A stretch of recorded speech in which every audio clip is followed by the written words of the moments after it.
Hey everyone. So in our previous lesson we learned about the user experience functionalities, that if order now button is clicked then what will happen, if confirm button is clicked then what will happen, and all those things. But now let's suppose that if someone orders from our website, then how do we get notified that this person has requested for this particular pizza? We can do this by triggering emails. We can think of it like whenever someone orders something, we should get an email about the details of the order so that we can prepare and deliver their order accordingly. Also, we can even send message and email to our customer as well regarding the confirmation of their order. So now, how do we make this email functionality? We want both of these emails to trigger whenever the order is placed, which happens whenever the user clicks on this button confirm. So we'll set up this email functionality through our workflow. Click on this confirm button. In the button confirm, click on Start and Edit Workflow. Then we will be directed to our workflow. Here we already have done two steps, that whenever this button confirm is clicked, then we'll show our pop-up confirm and simultaneously we'll hide our pop-up details. Now let's add the third step, that is send email.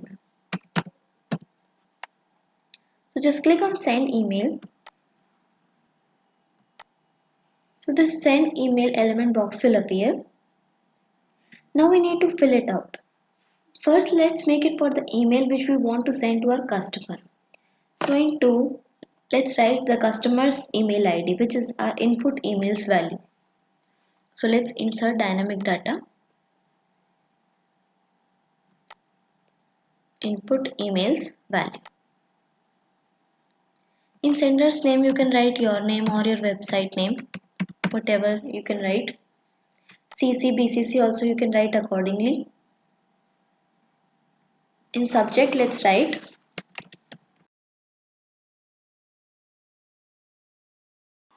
And in our body, we can write.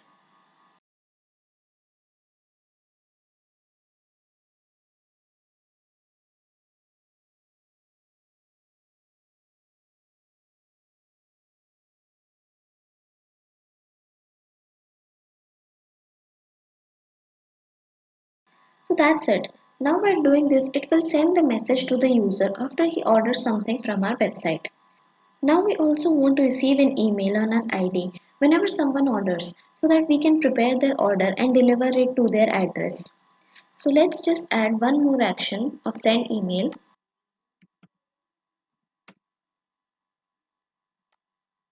And now in this case we want to send the email or message to ourselves.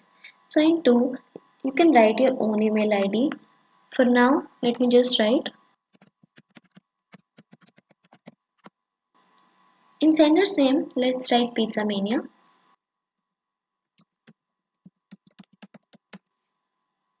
In subject we can write order received. But now in our body we need to enter some dynamic as well as static data. We want to send the name, number, address of our user and also the pizza name which they have ordered. So let's start writing. This is one order for. Till now here we have written static data. Now let's insert our dynamic data.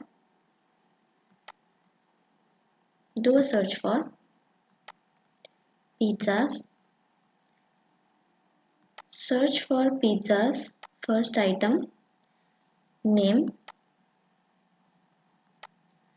Let's even write uppercase. By this it will make all the letters in caps.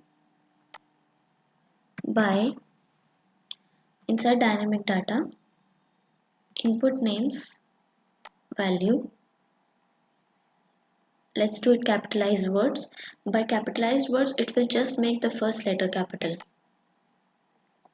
So till now we have written that this is one order for this particular pizza by this person. Here it will give the name of the user who has ordered. Let's continue writing. At address. Let's insert dynamic data again. Multi-line input addresses. Value. So till now we have written that this is one order for this pizza by this person at this address. If you want, you can even write phone number, insert dynamic data, input mobile numbers, value, and then we can just write thanks. So here we have written that this is one order for this pizza by this person at this address and his phone number is this. So here we have mentioned all the details whatever we needed, and now we trigger two emails, one to our user and one to ourselves or our kitchen team, you can say. So this is how we send emails in Bubble. It is very easy. You just have to link a few things here in our workflow and we are good to go. So in our next video, we'll talk about responsiveness because we want our site to be fully responsive so that it looks good in mobile version as well. So we'll have to figure it out and see how it works.